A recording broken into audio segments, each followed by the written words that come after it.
So we'll have it for later. And then another thing is I'll also make it live on YouTube. So allow me to share my screen. Yeah. Andrew, just let me know if you can see my screen.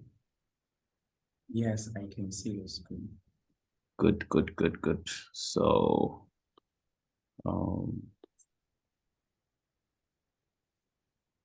just going to make this live in a few minutes.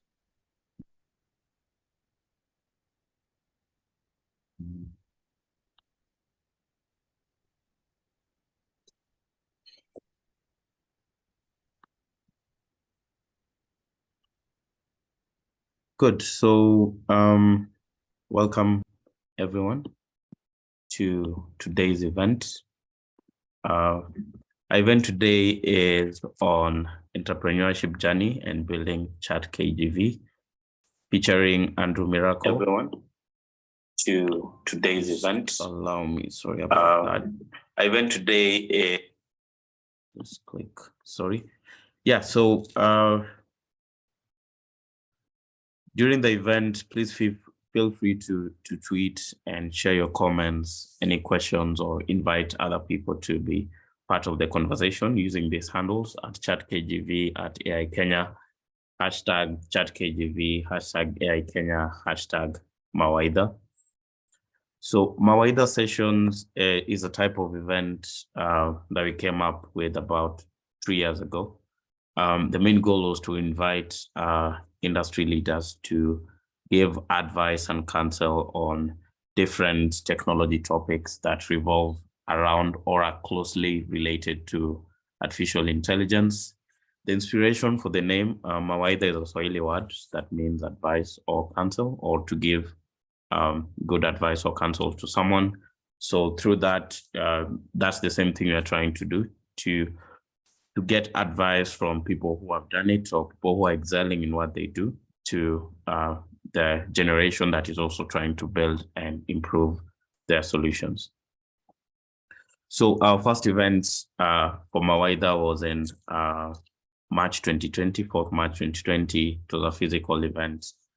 This was way before COVID. And then after COVID, we are doing most of our events online. So briefly about Kenya, we are a community of practitioners and enthusiasts in artificial intelligence and its related technologies. We started in October 2017. We come together to engage, learn, grow, and stay informed on all aspects AI and closely related technologies and topics. So when we say AI and its related technologies, we have data analysis, data science, machine learning, data visualization, robotics, and data engineering. From time to time, we also dive into non-technical topics such as data privacy, data protection, AI ethics, which is such a big talk right now, and so on. So we're a community for both techies and non-techies. So actually for today's event, we're inviting everyone, whether you're a techie or non-techie, there's something you can learn from today's event, whether it's how you can start your entrepreneurship journey, how you can evolve your entrepreneurship journey, or what points can you pick from the experience that Andrew has had in building ChatKJV and apply it in your project or whatever venture you're working on. So we exist to democratize machine intelligence. That means we want to make it accessible to everyone.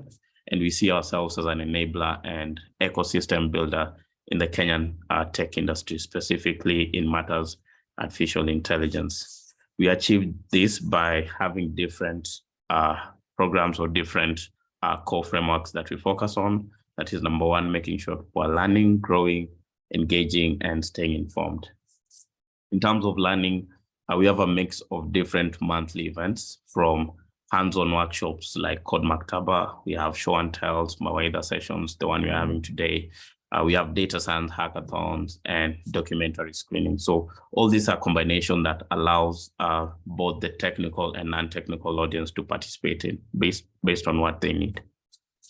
In terms of growing, we currently have the most up-to-date and the biggest repository of opportunities. This is jobs, internships, scholarship opportunities centered around data science, machine learning, and artificial intelligence in general. So we update opportunities on our website on a weekly basis. So we have so many people who've gotten internships, jobs, or consulting opportunities just from visiting the website and being able to be informed.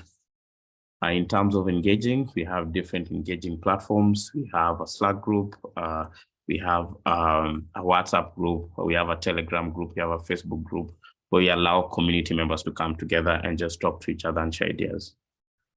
In terms of staying informed, we always make a point of making sure that our community stays informed on the latest developments in the AI space. So we've launched a newsletter. We have a YouTube page that we constantly update with different content, such as business interviews, event videos, podcast episodes, and so on. Yeah, so spotlights on today's topic is conversational AI. We are focusing on ChatKJV. So the first time I heard about ChatKJV was on Twitter. People are talking about this version of ChatGPT that was centered around having conversations centered around the Bible, and I really found it interesting. And I made it a mission to find out who had created this and invite them to the event. So it's good that Andrew is here today. So we'll majorly focus on the journey to the solution. So there's a past journey in terms of entrepreneurship and trying to build different technology solutions that led to this. I will also look at the impact of the chatbot and then scaling and advancing the solution. So this is a solution that touches on topics such as depression, mental health, and so on. So I hope even after the speaker is done, we can see what interesting questions people have around that. For questions for today's events, we will have two ways of doing it. So we'll invite the speaker to just give his talk for about 30 to 40 minutes based on how long he has prepared. And after he's done, you'll be able to raise your hand through Zoom, or you can also visit slido.com. It's a question and answering platform, and you'll enter the code AIK27, and you'll be able to post and upvote questions from other people who are participating in this event. So we always have this in case we hit the capacity of attendees on Zoom, and not everyone is able to ask a question through Zoom, so we can use Slido. So good, and I think now it's time for Andrew to take the stage. So Andrew, I'll just stop sharing my screen and you can have the stage for now. Welcome.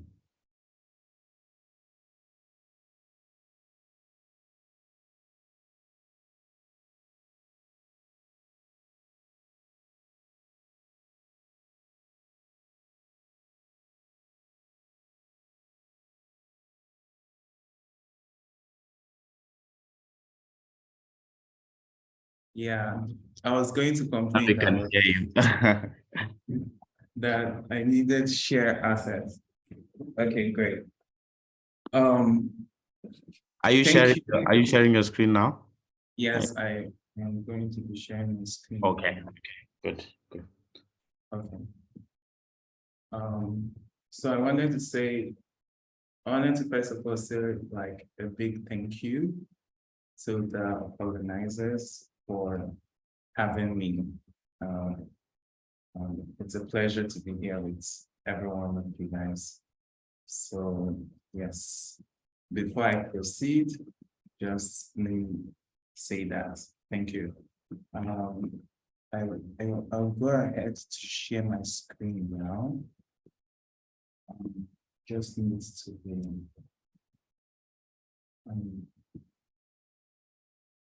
Yes. Perfect. So can everyone see my screen? Yes. Yeah. All right. Yes. Thank you so much for having me. My name is Andrew Miracle, and I'm the creator of ChatKJV, as Alfred had mentioned, and among a lot of things. I will take you through my journey, but before I go ahead, I would like to share an inspiring story with you. You guys, it's a story that is anchored on determination and the power of embracing our uniqueness. And I'm talking about the story of InstaDeep. Now, the InstaDeep founders, in the year 2014, this was in Tunisia, the InstaDeep founders, Karim and Zora, had met, and they just had $2,000 and 2 laptops. And they had a passion for technology. They had diverse backgrounds. You know, Karim has been a trained engineer from Paris, and Zora was a self-taught programmer with a knack for languages. So together, they decided that they were going to build something special. Now, you see, initially, InstaDeep started out as a web agency. They were creating websites and designing flyers for various clients. I'm sure so many of us can relate to that. But Karim realized that AI was the future, and he set out to rebrand himself as an AI expert. The company pivoted, right? And they moved into AI consulting. And from an agency, they became this like AI expertise for building localized AI solutions in the market. Zora focused on the web-facing side. Karim did a lot of the back-end work. In 2018, they wrote a paper that, you know, like went viral and got them attention and reputation in the space. And today, InstaDeep, as at 2023, is the largest, is Africa's biggest acquisition. From that small step in 2014 to 2023, InstaDeep has been acquired by BioNTech for $680 million US. Now, the thing that makes the InstaDeep story very, very profound is how it defies the typical startup narrative, because there is a regular VC startup narrative that has been pushed down to the continent. But then theirs is such a unique one that, you know, has innovation at the heart of it, persistence, and a relentless focus on solving problems. Now, this story resonates with me personally because I too have faced challenges in my own entrepreneurial journey. Just like Karim and Zora, I started small with very limited resources, learning and experimenting with technology as I grew up. Many of you know me, some of you don't, but my name is Andrew Miracle, and I am the head of ventures at TechMe. I'm also the creator of ChatKJV, and you can find me on my website on andrewmiracle.com, where I talk about anything, or hang out with me on Twitter at Salzy. My story, like I told you, is one that started out pretty early. You see, like back in 2013, when internet used to be like 500 MB for a month, I used to disturb my parents in a family-owned cyber cafe, right? We had this family-owned cyber cafe where I would work for clients and do a lot of things, and would, you know, write emails, but it wasn't always easy, because I recall my parents would subscribe 500 megabytes, and I will finish about 200 megabyte browsing. And 500 megabytes right now seems like very small, but back then, like, it was the backbone of the whole business, and websites really didn't have a lot of JavaScript, no shade in JavaScript. But it was fascinating for me because I got to like explore the internet and learn immensely from a lot of forums. There was nothing I couldn't do on a Java Symbian device as of back then. But then in the month of April 2013, one of our regular customers, Mr. Lawrence, Mr. Lawrence is in his late 60s.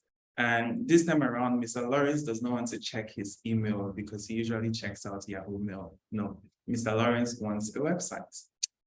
So I say to Mr. Lawrence, we don't do websites, right? You know what? Check back in a week. I'll ask around. And I'll find out if we have someone who can do a website for you. Then next week, Mr. Lawrence comes, and the week after that, and it dawned on me, Mr. Lawrence really needs a website.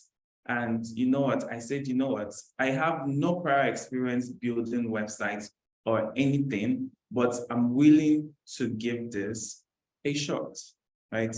I'm willing to take a stab at this. And so he tells me how much the website is, he's going to pay for the website. The equivalent is somewhere around $350. And I tell him, okay, 60 days, $350 equivalent, and I will design your website. In 60 days, I managed to design his website, a combination of Dreamweaver, HTML, and some PHP for the forms. So website design, we move forward. And one of the goals amongst the many wonderful things I wanted to do with the $350 was to register a domain name.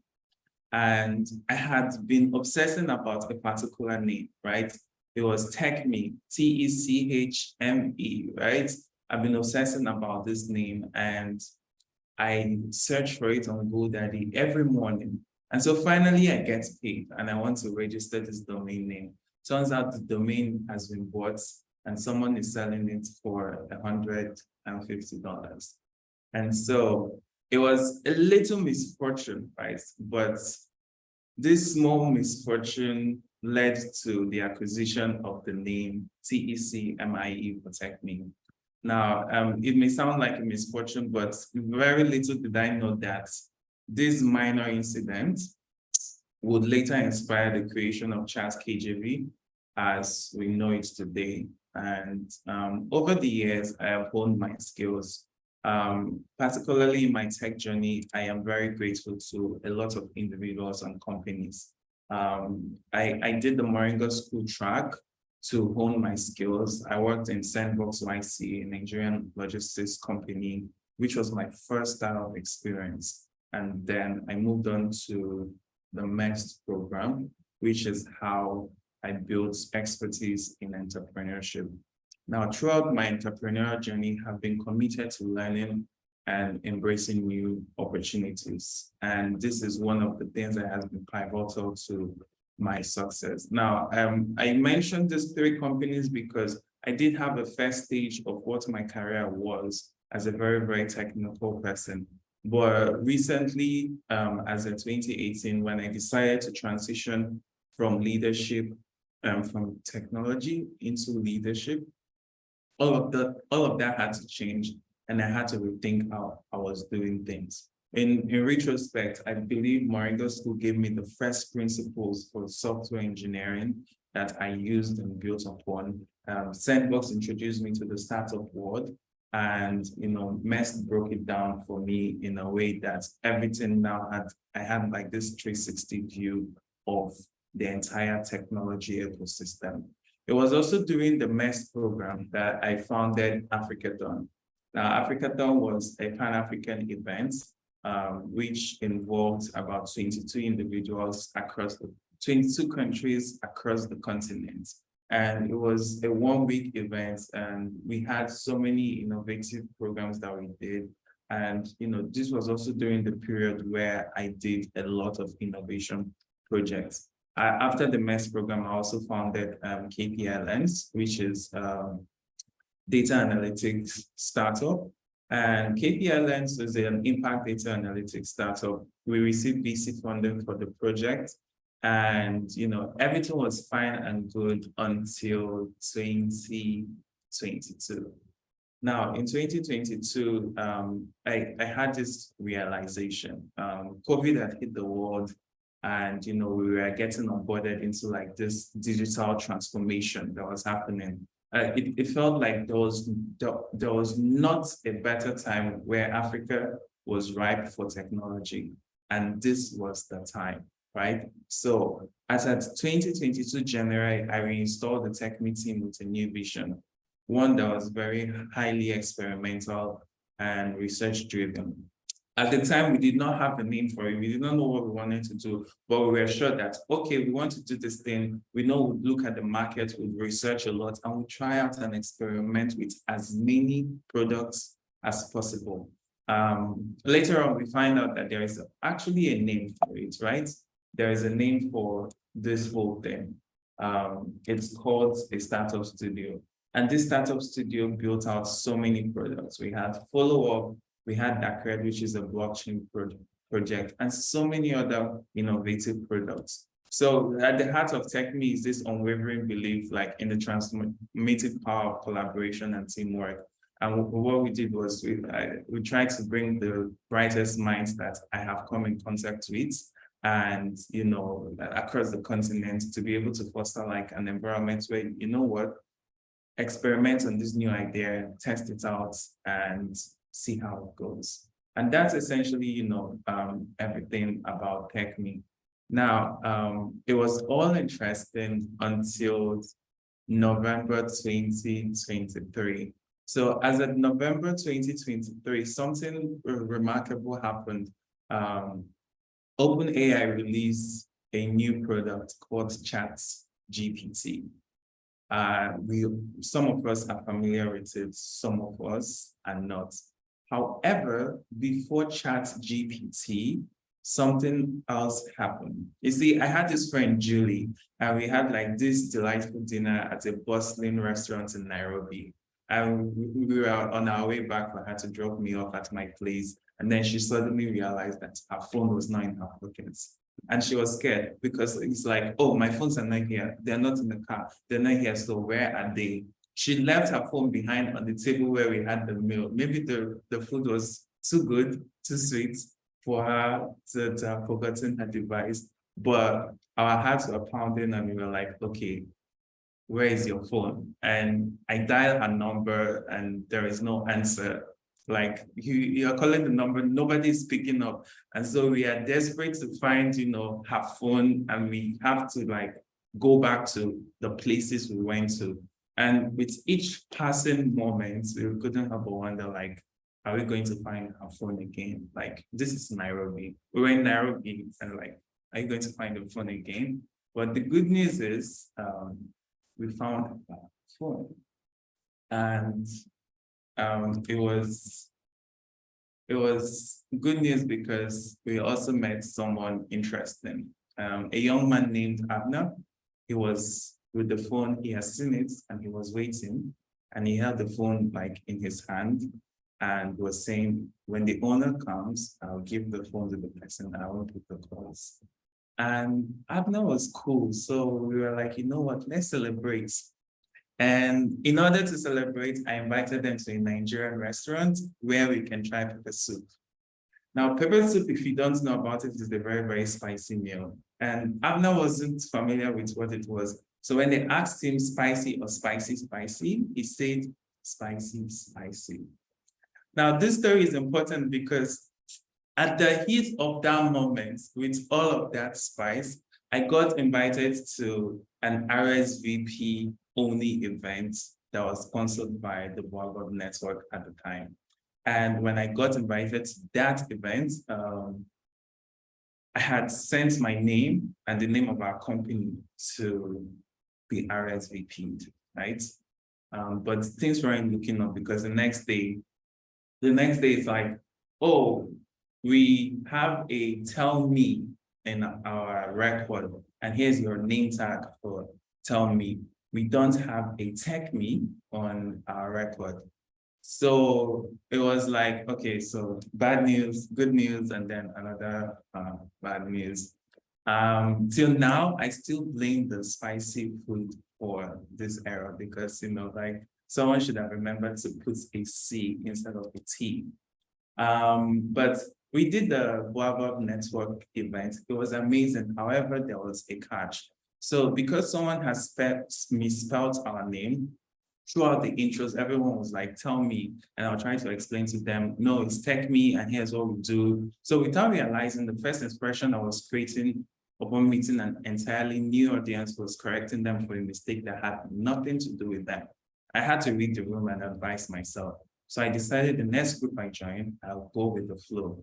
And I joined an interesting group, and the direction of the group took us around this wellness idea called Tell Me. So I started talking to new groups about Tell Me, right? A journal app. This journal app will build a persona for you, a younger, older version of you that you can talk with.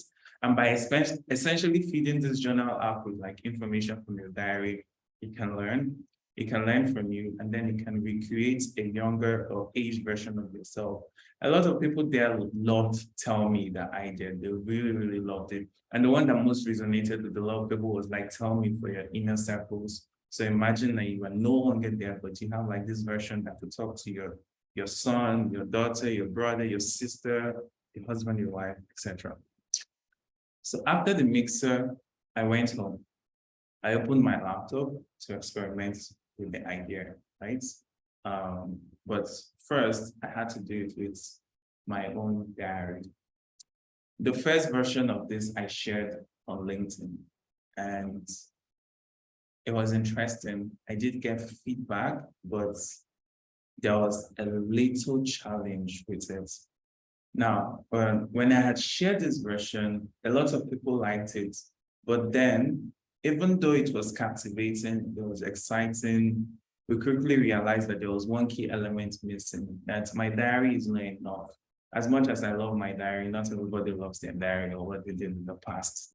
And that's when it hits me that there has to be a reliable source of information that we can use to train a conversational AI avatar for chatbots.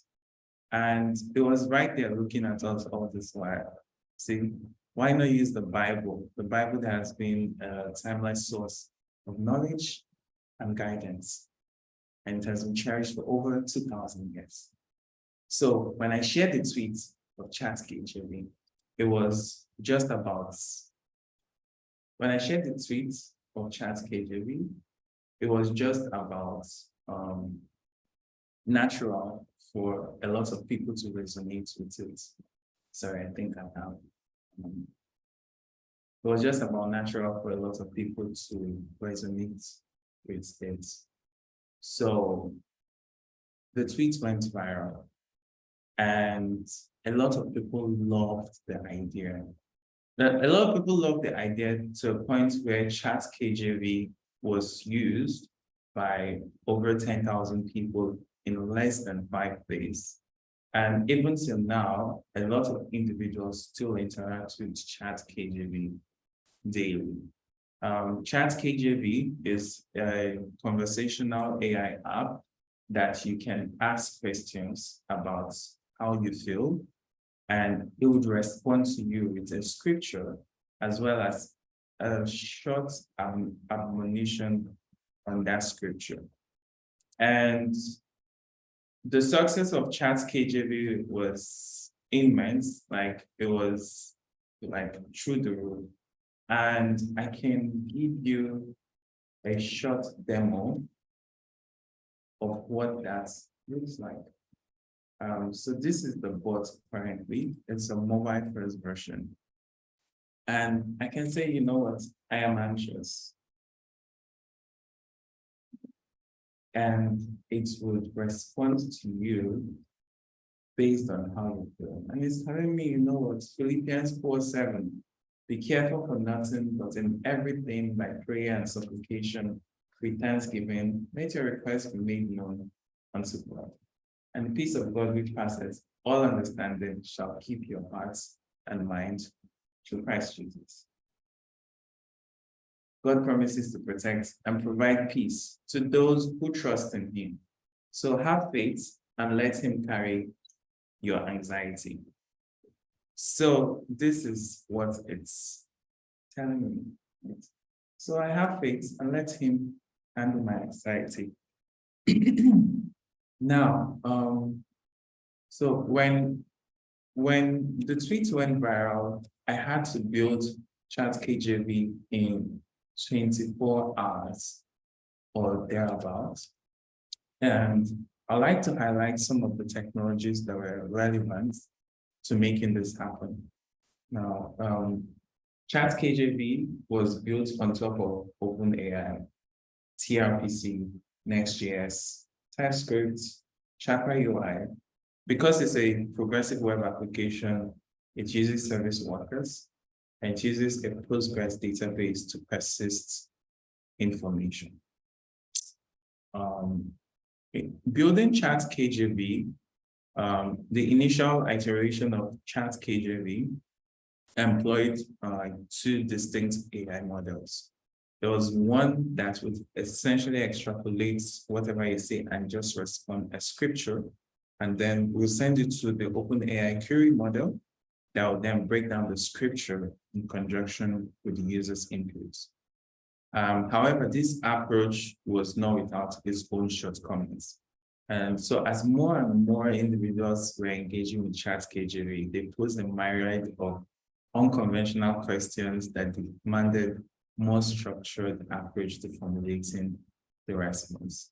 And, these questions are as unconventional as can be, very unconventional. Some of them I can't say, but, some things like also suicide, etc. And, that was how we gave birth to the GPB framework. The realization of this led to GPB, which is an acronym for goals, purpose, and boundaries. This framework here provides a structure that is necessary to create a zero-shot prompt system that can be adaptable, and stay true to how we build out conversational chatbots. I can go over the GPB real quick in terms of how it works. And first, you have the goals, right? At the heart of the GPB framework is the goals. The goals facilitate what is going to be done, but the goals are the driving force. In this image, I have this YAML that says intent, provide scripture and explanation. So in our GPB framework, we define our goals in the intent and says, offer a scripture from the King James and a brief explanation based on the user's inputs, such as their feelings or questions about people in the Bible. We have the purpose. The purpose is the underlying motivation that defines the why of ChatKJV. The purpose is like the compass that guides the AI into managing and engaging conversation with the users. And that purpose here is defined in the user assistance definition. Ensure the user receives helpful and enjoyable support by prioritizing user satisfaction and providing detailed evidence-based responses. And the final one is the boundary. But as an AI system, it's crucial to establish boundaries that prevent the system from delving from core objectives or producing irrelevant responses that are not in context. And so boundaries ensure that ChatKJV remains true to its mission while adapting to the diverse and ever-changing needs to its users. And so far, this has created the experience that we have in ChatKJV today, right? ChatKJV has experienced phenomenal growth, has a dedicated user base that appreciates what we've built, appreciates the platform's ability to enhance their understanding of the scripture, and the GPB framework, which is focused on purpose and adaptability, has helped us and has been instrumental to our success, especially when you compare ChatKJV with other Bible apps out there, Church AI, Bible GPT, Sermon Notes, etc. Our users have reported that their engagement with ChatKJV has led with more in-depth reflections on Bible passages, enabling them to grasp all of the nuances and complexities of the scripture, especially given how easy and free everything is. And this is a testament to the GPB. So in formulating it here, we have, a primary goal and a purpose.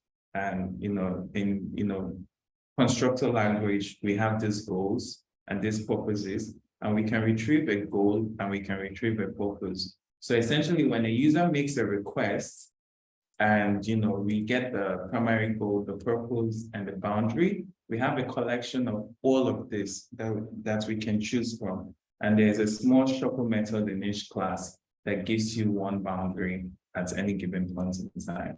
So when a user makes a request, the prompt is formulated as a chatbot with a primary goal. Your main purpose is to user purpose, and then user with user input, and return the prompt template.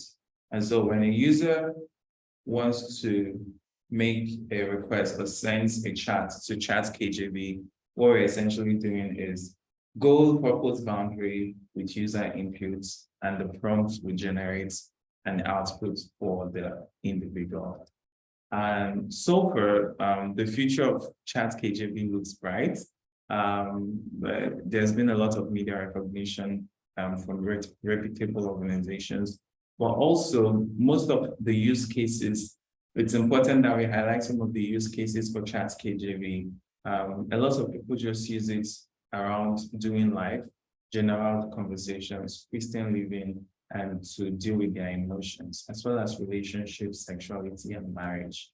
If we ask us what the reasons why people use ChatKJV, some of our assumptions are maybe clarity and advice, knowledge and the Bible, knowledge and encouragement, knowledge and clarity, or sometimes looking for encouragement and advice. There are updates that will be coming to ChatKJV in the coming days, and we can't wait to share them with you. We have learned from the kind of conversations users have, and some of the most recurring themes are the ones that I've already highlighted. So with this in mind, I think we'll be launching out new features like chat avatars, a token system for monetization, because at the moment, the platform is currently running on independent funds. And one exciting development that we are working on is the creation of a user-generated content platform where users can share their personal experiences, reflections, and insights from their interactions with ChatKJV. We believe that it can help us foster community, but it can also be, we also believe that, some of these features also provide a valuable source of inspiration from the kind of conversations people have already been having with ChatKJV. And in conclusion, I think, the birth of ChatKJV is a powerful reminder that sometimes the most groundbreaking ideas are born out of moments of idleness, curiosity, and willingness to explore the unknown. It's from a blunder in my name to a going to the flow, to experimenting an idea, sharing it on Twitter, going viral, most of those things we are done at a very, very idle stage, but in a high curiosity environment. And I'd like to express my gratitude to AI Kenya for the opportunity to share the story of ChatKJV with you guys. It's been an incredible journey. There has been challenges, there has been growth, and ultimately the reward of creating a platform that has a positive impact on the lives of a countless number of users. And just in case you missed it, my name is Andrew Miracle. Do not forget the name. But yes, thank you. We will not forget the name at all. Thank you so much, Andrew, for that. I'll now, lots of things to unpack from that. I think the GPB framework being one of them, and just exploring the unknown and just building and starting doing it and not wondering whether it will work or not. So thank you very much for that. So at this point, I'd like to invite questions, and how we'll do this. In the Zoom app, whether you're on the browser or on the application, there's a feature that allows you to raise your hand in case you have a question. So I'll invite the participants to raise their hands and ask any question they have. So who would like to go first?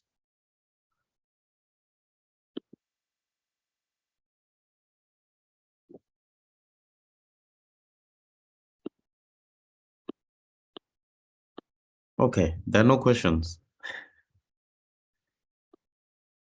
Okay.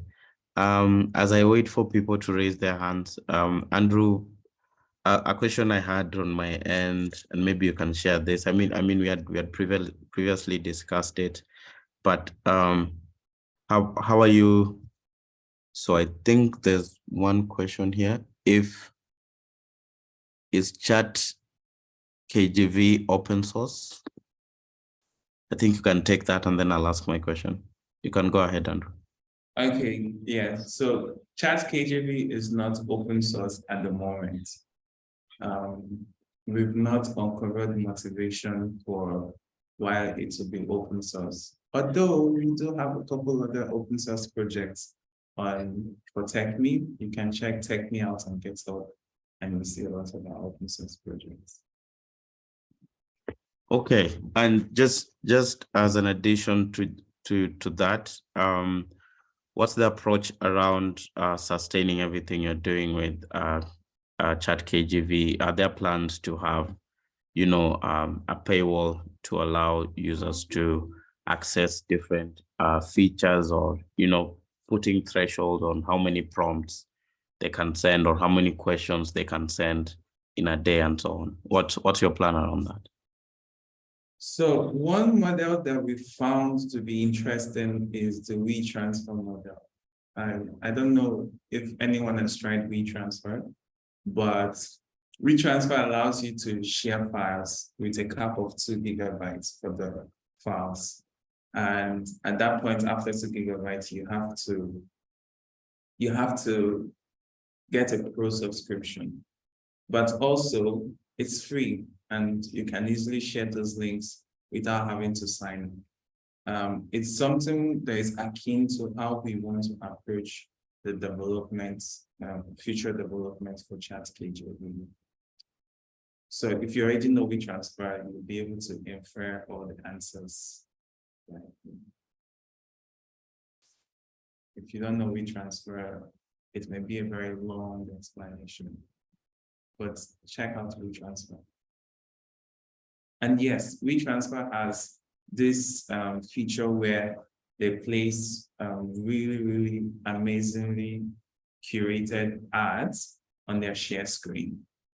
And we think churches and religious organizations can benefit from that offering if we're able to provide them visibility from, inspirations and quotes like shareable ChatKJV snippets, etc. Okay, and there's another question from Fred. So he's asking, what's the best way to start such a project? He's a data science enthusiast and is particularly interested in chatbot integration with dashboards, but he's kind of new to chatbot creation. Where can he begin as a learning start point? Yeah, my follow-up question to him is, what languages does he know? Or what languages, frameworks, or tools does he know? Like if the question is specific to Fred, then RStudio and Python. Is that all? Alt, I'm letting you ask the question, so I'm asking you to unmute. If you are able to, you can add or respond to the follow-up questions that Andrew is asking. If you're not able to, then you can just type. But Andrew is saying RStudio and Python for now.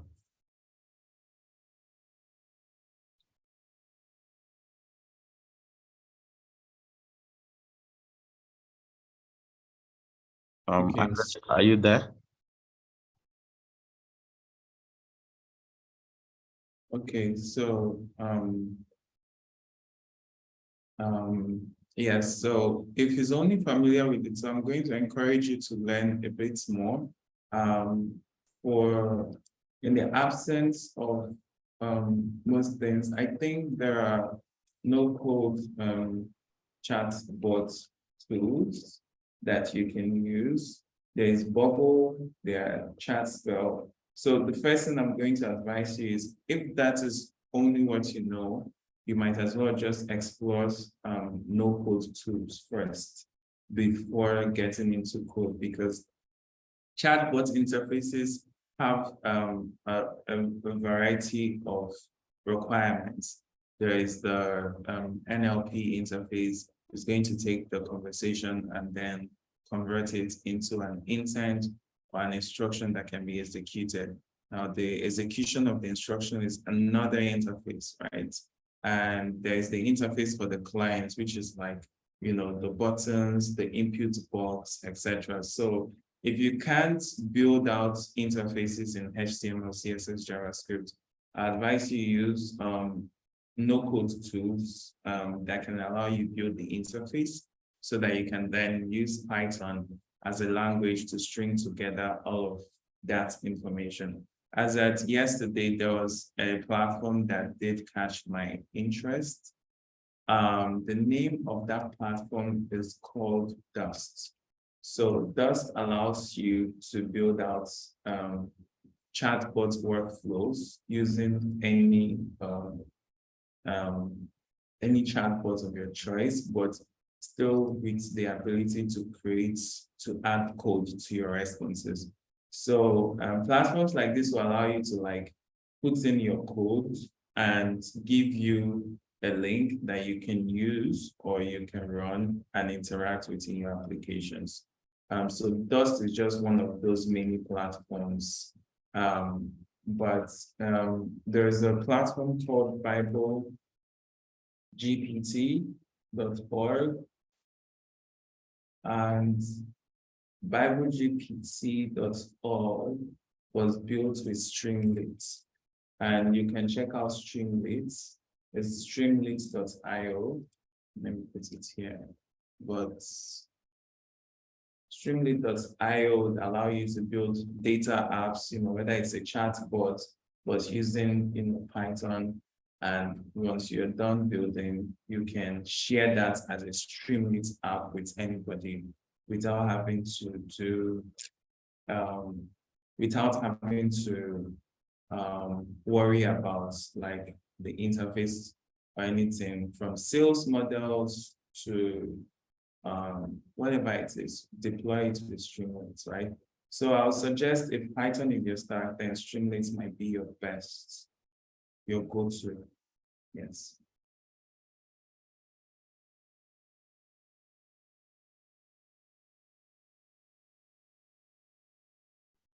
Okay, thank you for that. You can also share. I'm trying to look for the Dust platform that you're talking about. So you can also just share a link in the chat. And I think Brian has a question, so I'll just unmute him so that he can ask a question. Brian, you can go ahead. Hi, Andrew. So this is really great work. Thank you for presenting about this. So how did you manage beyond sharing your service on Twitter and other places? How did you managing communicating with people and like walking through people through the service, and especially whenever something didn't work into the user's expectation? So now it's now that you're saying it, I'm thinking of it, because I just realized that I really didn't do a lot of that. The only thing that's changed in how we were building ChatKJV was the model parameters. And I think I shared this in the GPV framework. So what essentially happened was people were using it, but conversations were funny. But the beauty of going viral is that when people interact with the applications, they share screenshots with you. So that works to our advantage, because Twitter was just the place to resolve everything. Every other person that shared it outside of Twitter had to provide support to the individuals that they shared it with. And the GPP was the framework that we then used to consolidate all of the anomalies that we were seeing. So it's like, okay, this thing is saying things and doing things that are out of scripts. So we then had to create a framework for formulating the prompts. And that was essentially about the major thing we did to improve user experience across the application.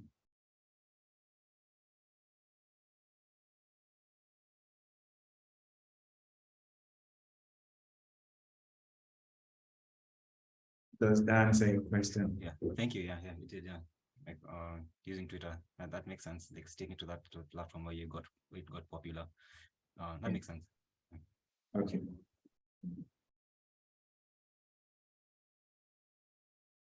Okay, thank you. Are there any more questions from the audience as we close?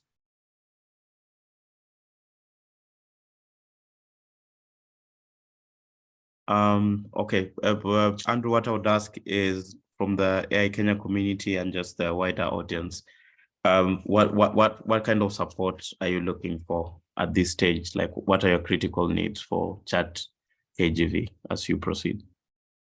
So this might sound like a spoiler, but we are taking the ChatKJV model and we are expanding it a bit to more business use cases so that ChatKJV would essentially be a use case on top of that. We experimented already doing ChatKitab, which is based on the Quran. But we also want to be able to provide, based on a lot of requests we've had, are people who want ChatKJV, but for their specific kind of business or need, etc. So we are building this framework that can allow us to provide this conversation bots based on different business needs. It's work in progress. Hopefully we can release something else with the general public in a week or two. And if we're able to do that, our goal is for ChatKJV being a use case of that product to essentially perpetually still remain funded by the profits from this other platform. When people ask me how to support, I'm like, there's a buy me a coffee link. You can buy me a coffee. And if you're an investor and you want to have a chat about ChatKJV or any of the exciting AI projects we are working on, please reach out to me, andrewmiracle.com, or hit me up on Twitter at Salsi, and I would love to have a chat. Yeah. Great. To all the investors listening to this, please reach out to Andrew and have a small meeting. Yeah, a small meeting. Yes, so I think there are no further questions. That was a very good presentation. And you're seeing that there are not so many questions, meaning the audience really understood what you're trying to communicate. Thank you so much, Andrew, for your time and for sharing with us your journey and the learnings that you have picked as you have been working on this. We really appreciate it. And we always available as a community and as a wide tech ecosystem to help you with any different challenges you might be having, whether it's talent, investment, and so on. We'll always be available to connect you to the resources that we can lay our hands on. So at this particular time, as we close, just allow me. So Andrew, I've just stopped your screen sharing for now. Yeah. Yeah, so if you're interested in coming on board as a speaker, you can apply on the AI Kenya website, kenya.ai/mentorship. There's a brief form that you fill in, you indicate the topic you want to contribute and the type of contribution you want, the format, whether it would be a podcast, it would be a show and tell, it will be a training workshop, and so on. And that's it for today. I'd like to thank everyone for attending and asking questions and sharing ideas. We really appreciate it. We look forward to our next event, which would still be at the close to the end of the month in May. So looking forward to hosting everyone. But in the moment, keep building, keep staying curious, and just start doing. Don't wait. Thank you very much, everyone, and have a good night. Bye.